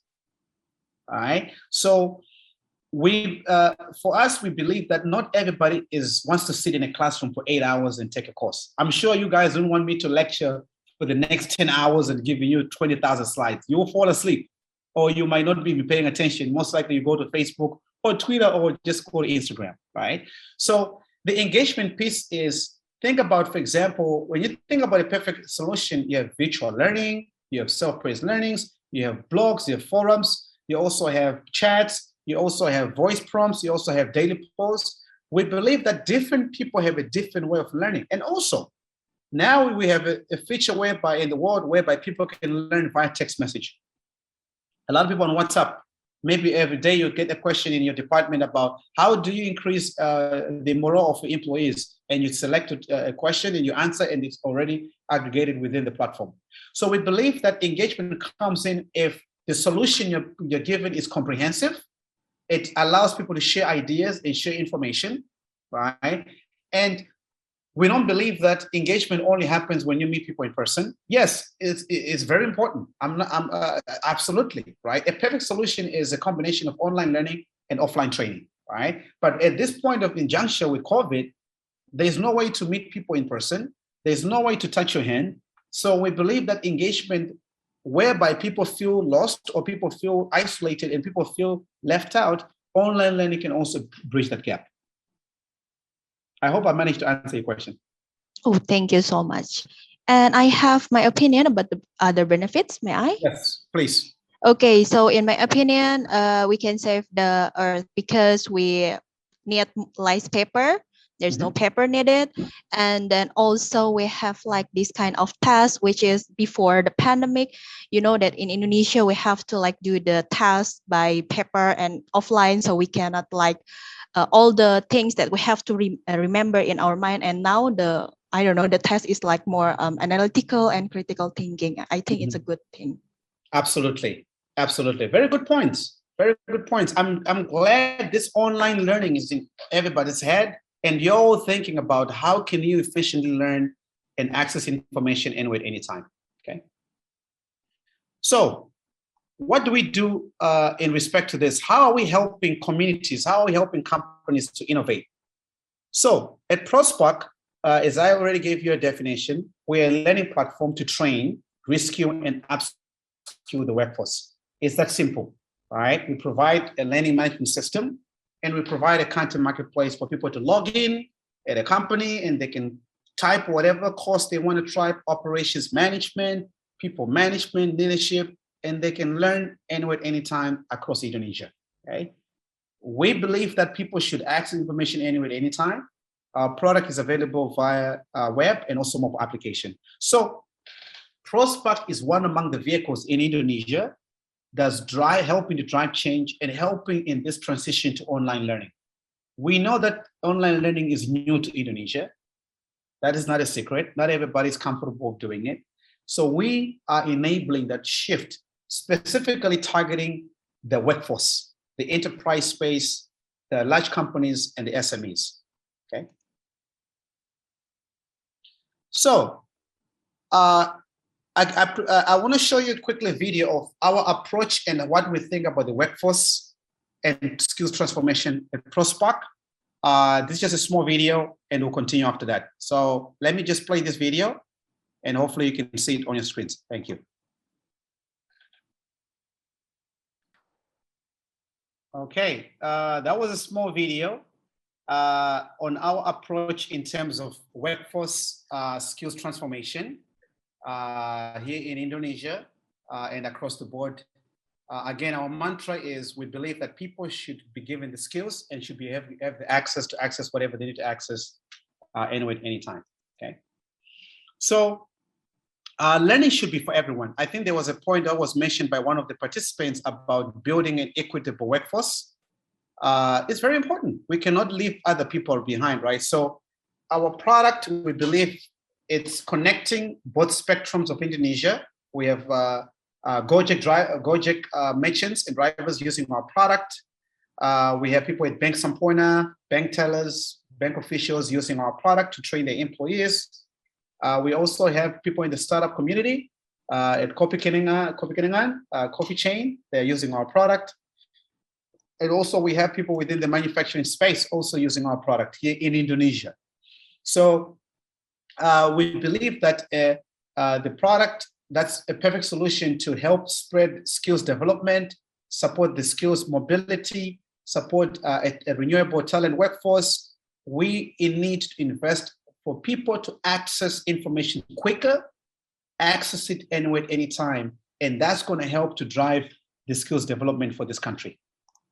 Okay. So this is just quickly our approach in terms of how we make the learning experience more fun. I think there was a question about how do you keep people engaged? Simplicity. We believe that an ease of use process or ease of access is a better way for people to learn skills. A flexible solution that is self-paced and virtual is the right experiences for people to access things anywhere at any time. Gamification. How do you gamify people experiences? How do they get points?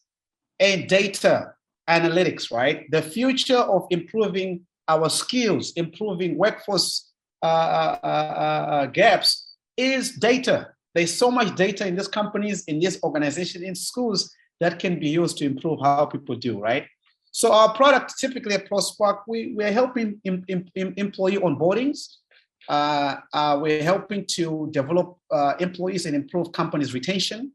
Our product is used for compliance training and also customer training, right? The goal of this is how do we create a happy workforce that is trained, that has the right skills to meet the demands of Indonesia and other countries in Southeast Asia, which we're supporting. Okay. So quickly, this is one of our products. We call it ProSpark for Enterprise. It's a product that's being used by big banks in Indonesia and also retail. One of our other clients is Kopi Kenangan, is using this product to train all their retail associates across Indonesia. I'm sure you all know Kopi Kenangan. I'm sure you're all coffee drinkers. I know coffee chains is a thing to do in Indonesia. So yes, this is one of our enterprise products. So banks, you name it, organizations, schools, they use this product for us, okay? And also this is a product for the merchants. So Gojek is using this product to train all their merchants within the GoBiz. So anytime you order food within the GoBiz application, GoFood, we have the merchants who are accessing our product anywhere at any time. So we believe that a product that's accessible for everybody, that can train the drivers, they can train the merchants, that can train the SMEs is the perfect solution for Indonesia, okay? And also we don't forget the SMEs, right? We also have our online learning management system for SMEs. So companies like YU. I'm sure anyone knows this company, YU? Yeah, you know this company below? It's a startup in Jakarta. They're working with SMEs, right? So they're also part of introducing technology in SMEs, how SME vendors order their produces. So they're using our product to train their employees, to train their field agents across Indonesia, right? So we believe online access, online learning can help to scale the way we're going to develop skills and the way we're going to reach everybody in the country. Okay, so some of the key features on our platform include on our learning management system includes blended learning, gamification. The future of learning is gamification, guys. I'm sure you hear that word many, many times. Leadership board, badges, points, test and surveys, customized learning journey, interactive learning, real-time reports, online certifications, and virtual class, and many different things. So this is why enterprises in Indonesia or in other countries are investing in ProSpark. Here's why they're using our product. I think it's providing that comprehensive learning experiences end to end. Okay, so quickly, I think I'll skip this because I really want to get to the questions. So some of the examples of customers that are using our product includes Gojek, Kopi Kenangan, Pizza Hut, Pasta Police. I'm sure you all have heard some of these names. And our mantra is simple. We believe people and enterprises in Indonesia should learn anywhere at any time. We believe that companies need a blended learning experience to train their employees as they wish, okay? So all in all, before I take you to questions, I guess maybe let me just do this, right? Let me go back here. Let me take any questions you have about anything I presented or anything in the deck before we move to the last section of the presentation and the lecture. So let me take any questions for the next few minutes. May I ask? Yes. Okay, thank you, Alpha. So I want to know more about the ProSpark. How do you make the target for the companies, and how do you do the assessment for the employees? Are they like achieve the target or not? Thank you. Very good question. So typically, where we target is we're targeting companies that are huge, companies with a lot of employees, companies with a lot of trainings, companies that are driven by compliance. As you know, banks in Indonesia, they have to use at least around 5%, I think 5% of their total OPEX on trainings every year. That is what OJK, the regulator, requires the banks to do. So these are the people we target, and this is how we are targeting the market within the large enterprises. For the SMEs, we're looking for these companies that are tech savvy, companies that they're hiring, they depend on a lot of agents, let's say, to do their customer support and customer surveys. And this is what they're using our product to onboard those agents, to train them continuously, and things like that. In terms of how do we train employees, on ProSpark platform, people, for example, log in, they take a test, they look at a course, they take a test, they take a survey, they discuss in forums, and we give them a certificate, right? So we track their skills based on the courses, based on their feedback, and how they're interacting with the courses and information they have been given.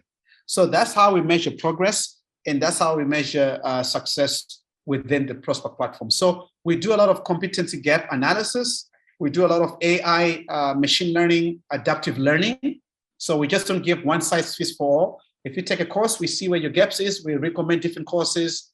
We also provide you a learning journey that allows you to follow based on our AI tool, which is built in the backend of ProSpark. So yes, data is everything we do, and everything we do is being driven by the information we see on a personalized user level. I see. Thank you so much. Thank you. Any questions, guys? Hi, Alpha. Can I ask questions regarding? It's actually like what Caroline had just mentioned about. It's I want to know whether how you manage to ensure the same result with every company that you have here at ProSpark. Thank you. Very good. That's a very tough question. You're putting me on the spot. You're gonna get me in trouble with my customers. So, so I think part of that is a very big challenge. Okay, I am not going to sit here and say, oh, we are doing everything right. Oh, ProSpark is the best thing in the market. Oh, ProSpark is better than Ruang Guru. I never say that. Maybe we are better than Ruang Guru, but I'm sure those guys will dispute, right? So I don't want to start a war here. So the way we do this is we are investing a lot in our customer success management program. The number one thing I do at my company is I talk to my customers every day. I want to make sure my customers are happy, right? We make sure whatever solution we deliver for each customer, right? We have a platform, they have content. The solution is perfect for their training structure. is perfect from the way they're engaging with their users. We don't sell one size fits all for everybody because that's not going to work. Different banks, different retail. Sichapad is different from Kopi Kenangan. Kopi Kenangan is different from Kuala. Kuala is different from Gojek. Gojek is even different from Grab. You'll be surprised. They have some differences there. So having customized solutions is number one. Listening to the problems your customers are facing is very important. And most importantly, an ongoing relationship. We don't consider our customers as clients. These are our partners in our upskilling and reskilling journey, because our mission is we want the Indonesian workforce to work.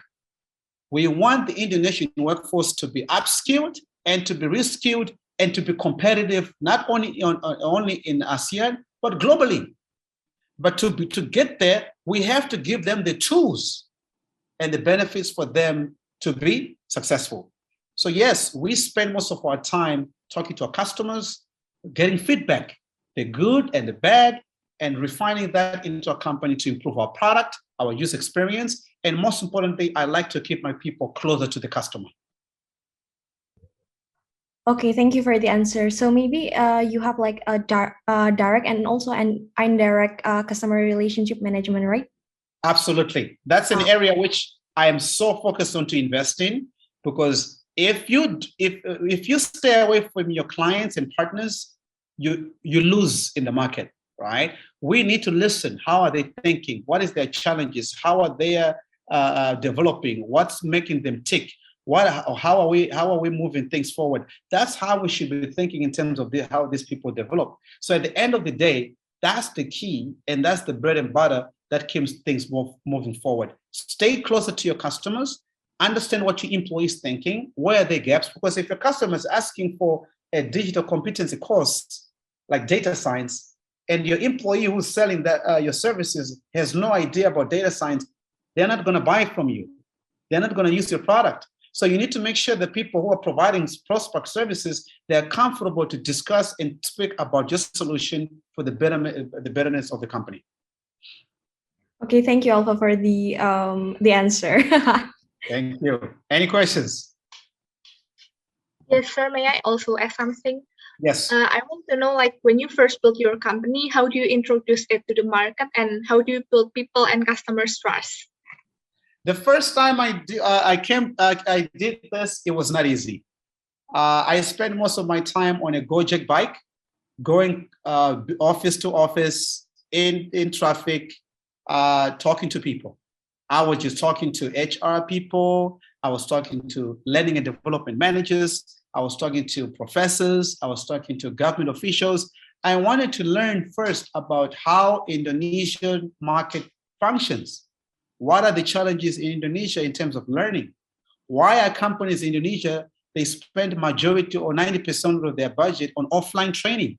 Why do people like offline training versus online? Some people like it because it's a vacation from work. Some people like it because they're interacting in a room, or they can get nice food at a hotel and cookies. It's a day away from work. Some people like because they can interact and they can learn something, right? So what we wanted to do is to really understand the core of the problem. The only way to do it is to talk to the users. The only way to do it is to understand the problem really exists. And you don't speak to only, we knew that we wanted to target enterprises, right? Large, mid, and small enterprises. But we also wanted to make sure we understand the whole spectrum, from the education sector, from the enterprise space, from the government sector. And all along, we just kept hearing that, you know what, we need to improve the workforce. We need our workforce to be ready for the next century. We need them to be ready for the next decade. The challenges we experience in Indonesia is enormous. So many islands, it's not easy to train people all over these different islands. It's unsustainable. How can we improve it? And that's where ProSpark came into play. So yes, building relationships, learning, be eager and hungry to learn is the key. And that's helped us a lot. And up to now, 3 years later, we now have customers like Gojek, Sichapad, Pizza Hut, Indonesia, Kopi Kenangan as our clients. Okay, sir. Thank you for your answer. You're more than welcome, guys, to apply for internship with us or full-time jobs. Okay, any questions? Yes, sir. May I ask? Yes. Okay, so as you know, with much of the Indonesian population being within the informal sector, and a lot of them are, if I'm not wrong, around 72% of them have education only up to the middle school level or below. So they might not be able to gain access to these learning platforms, let alone the technologies to access it to begin with. So what I want to ask is, how do you think these Indonesians from the informal sector with low access to these platforms can acquire the skills to stay competitive within this economic climate? Very good question. You are trying to give me a question which you're asking me, how can I save the whole country? Difficult answer, right? So the question is, the way we are getting to this, small, medium enterprises, mom and pop shop, or people who have no exposure to technology is through Gojek, through Pasar Police, through Go Campus, through Kuala. This company, we are getting to the Go food sellers, right? The merchants, right? Before Gojek, there was no way a merchant could sell their nasi goreng online. They could just do it on the streets.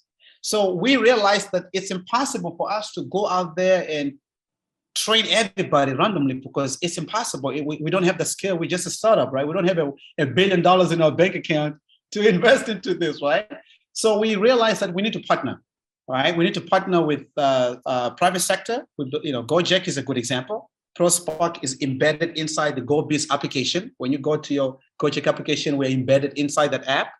We need to partner with Pasar Police. I'm sure you heard about Pasar Police is an insurtech company in Indonesia. They're training agents and who sell their insurance all over. We also have Kuala, another company, and also Go Campus, and another company called Teco in the Philippines that bringing in technicians to fix your air conditioner or your fridge. It's a marketplace. So we train them on their platform. So that's our strategy, but we are not stopping there. We need to partner with government agencies, right? Ministry of Manpower, Ministry of Education, Ministry of Rural Development. How can we partner with government leaders for them to use our product to train village heads or entrepreneur centers or social enterprise going on in Indonesia? We're open to those ideas. We've had some discussions, but some of these things, they haven't led to anything yet, but we don't give up to reach out to some of these organizations in the public sector. We are open. We want to help Indonesia, but for us, we will focus mostly on enterprise because things are faster, things get done. We invest in the Gojeks, we invest in the Safe Border, we invest in the Luterite in Africa, we invest in some of these companies that can help us to get to those people who doesn't have access to technology in the first place. All right, thank you, sir. Thank you for putting me on the spot, man. What's your name? I don't think I'm going to hire you. I'm just kidding. All right, any questions, guys? I know maybe these guys are like, your time is up. I know they're like looking at the time right now. Maybe another 5 more minutes is okay to the moderator? Yes, 5 more minutes is okay. Just one more question probably would be great. Perfect. Another one more question, and then I'll wrap up 1 or 2 slides, and I'll hand over back to the moderator. Give me the best question you could ever have. Okay. May I have a question, sir? Yes. You mentioned about talking to your consumers and identifying the problem, but how if the consumers that you talk to, what they perceive the problem is actually different with the real problem that the company have? So what the ProSpark do to make sure that the problem is the real problem? And very good. Very good. Wow, fantastic questions. You guys are freaking amazing. This is unbelievable questions. You guys are like the bright future, right? Absolutely. This is one of the biggest challenges we face. What the customers think is their problem is not really a problem.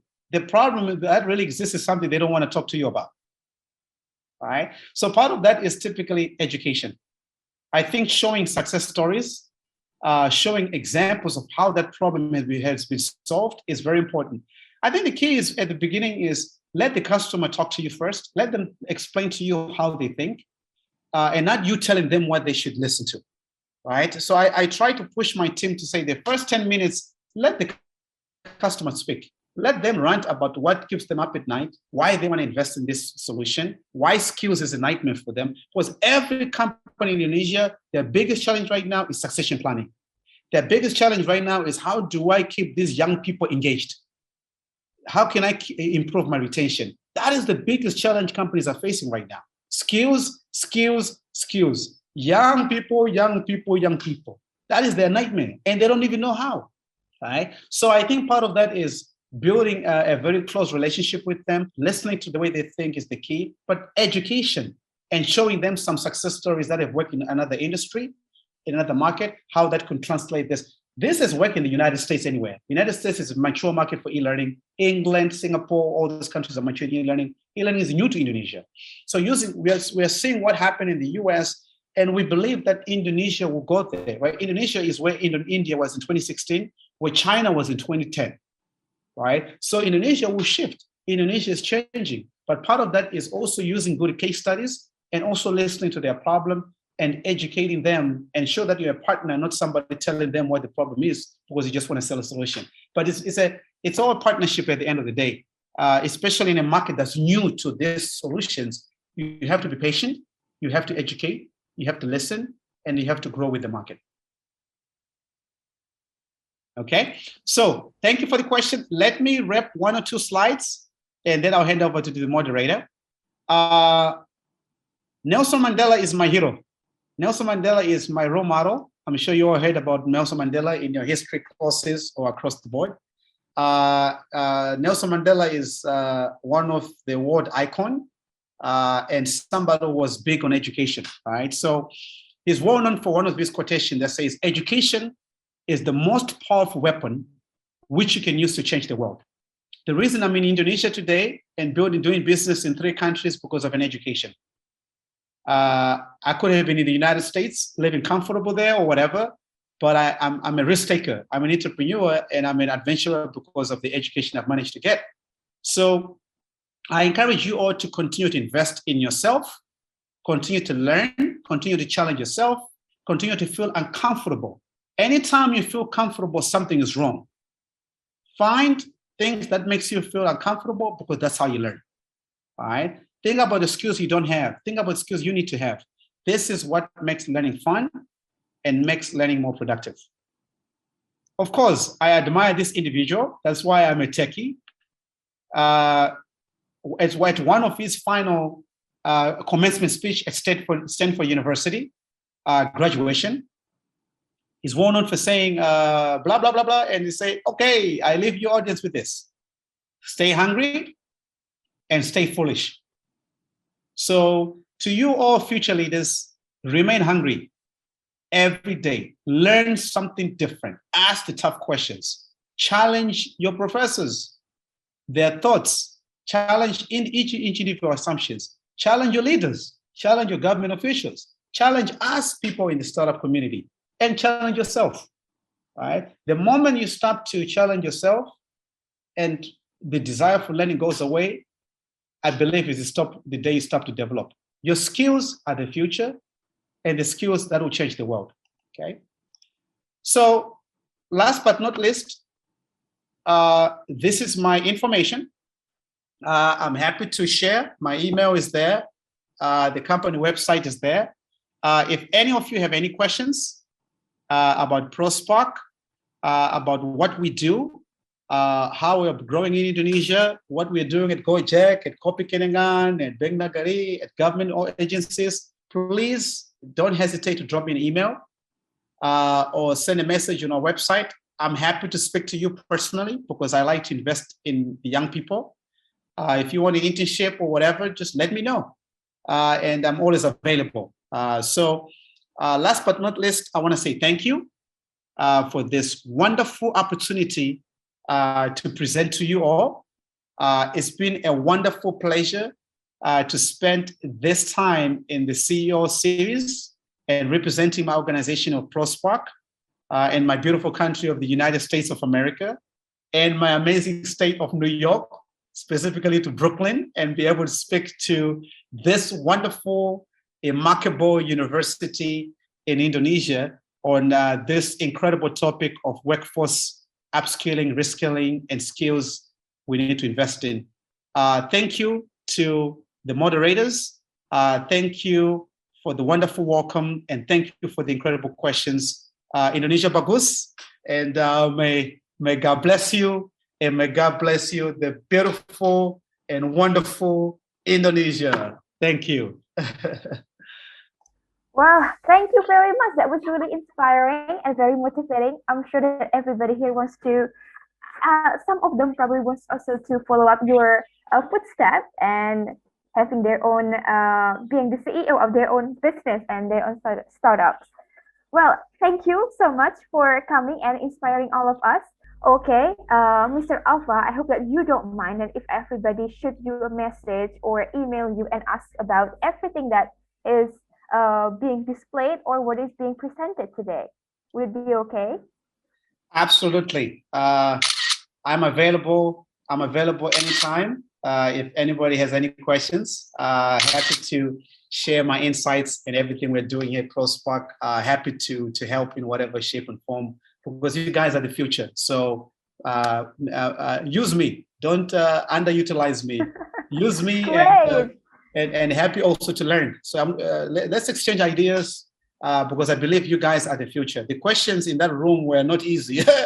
I'm like, this is what I'm facing at ProSpark. Can you just come and help me, right? So, so I'm happy that you guys are thinking long, and you're thinking already about the things that we are facing. And trust me, I think the question about, how do you make sure the customer you're dealing with, they're really facing the problem really exists versus something they want to tell you. It happens every day. It's actually every day, right? How do we make sure we deliver a solution that's good for this company and not something we just walk away? This is what we face every day. So I'm glad you guys are thinking about this and you're thinking outside the box, and I think it only gets better. Alrighty, thank you very much for your remark. Okay, everyone, we're going to wrap up the sessions. Thank you very much, Mr. Alpha, for stopping by. We're always going to learn and stay foolish and stay hungry. All right, everybody.